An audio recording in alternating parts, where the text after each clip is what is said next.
எனக்கு full support பண்ணுறதும் அவரோட தம்பியும் என்னோட தங்கச்சி, ரெண்டும் ஜாயின்ட் ஃபேமிலி. என்னோட தங்கச்சி, அவருக்கு தம்பி. ஒரே வீட்டில் நாங்கள் 18 வருஷமாக இருக்கோம். ஃபுல் அண்ட் ஃபுல் அவங்க ஹெல்ப் பண்ணுறாங்க எனக்கு. நான் எங்கே வேணும்னாலும் அவங்கள நம்பி. நான் அண்ணன் தம்பி, எங்கள் அக்கா தங்கச்சி. அதனால் எங்கள் வாழ்க்கையில் வந்து எங்களுக்கு எந்த சண்டையும் வந்து கிடையாது. நாங்கள் இது வரையும் ஒத்துமையாக இருக்கோம். எங்கள் பசங்களும் உங்கள் பசங்களும் இன்னும் வந்து ஒத்துமையாக தான் இருக்காங்க. முன்னுக்குள்ளே தான் ஒன்றா இருக்கிறோம்.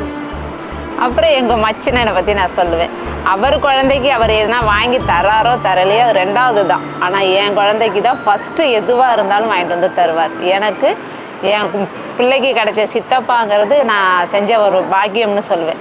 அது மாதிரி என் தங்கச்சியும் எந்த ஒரு பொருளாக இருந்தாலும் அக்கா குழந்தை ஃபஸ்ட்டு கொடுத்துட்டு தான் தன்னோட குழந்தைக்கு கொடுக்கும். இந்த 2 பேருக்கும் நான் என்ன புண்ணியம் பண்ணியிருக்கேன்னு தெரியல. எனக்கு கடவுள் மாதிரி என்னோடய ஃபேமிலி. என்னோடய ஹஸ்பண்டும் அதே மாதிரி தான் நல்லா பார்த்துப்பாங்க. எனக்கு அதெல்லாம் குறை இல்லை.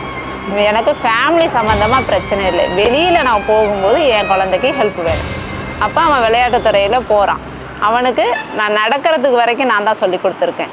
ஷூ போட்டு போக தெரியாது, செப்பல் போட தெரியாது, அனைத்துமே. பல்லு தேய்க்க தெரியாது, டாய்லெட் போனால் அவனுக்கு வாஷ் பண்ண தெரியாது. அனைத்து ட்ரைனிங்குமே நான் தான் கொடுத்துருக்கேன். ஆனால் இவ்வளோத்துக்கும் எனக்கு ஃபுல் சப்போர்ட் பண்ணது வந்து என்னோடய வீட்டுக்காரர் தான். அவர் பண்ணின ஒரே ஹெல்ப்பு, எனக்கு நீ வேலைக்கு போ, நான் கஷ்டப்படுறேன், நான் ஒரு ஆள் உழைக்கிறேன், இவ்வளோ சிரமத்தில் இருக்கேன், ஒரு நாளும் என்கிட்ட சொன்னதில்லை. நீ குழந்தைய பாரு. இது மட்டும்தான் இன்னைக்கு வரைக்கும் அவர் ஃபுல்லாக சப்போர்ட் பண்ணுறதுனால தான் நான் இவ்வளோ தூரம் ஓடி என் பையனுக்காக உழைச்சிருக்கேன். இத்தனை மெடல் சர்டிஃபிகேட் நான் வாங்குறதுக்கும் சாதிக்கிறதுக்கும் எனக்கு ஃபுல் சப்போர்ட் என்னோடய வீட்டுக்காரர் தான். என் பிள்ளைய நான் வெளியே கொண்டுட்டு வரணும்.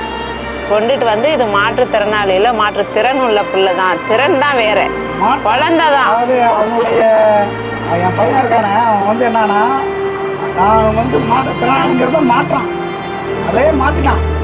அதுதான் நான் அந்த இடத்துல நான் சொல்லிக்கிறேன்.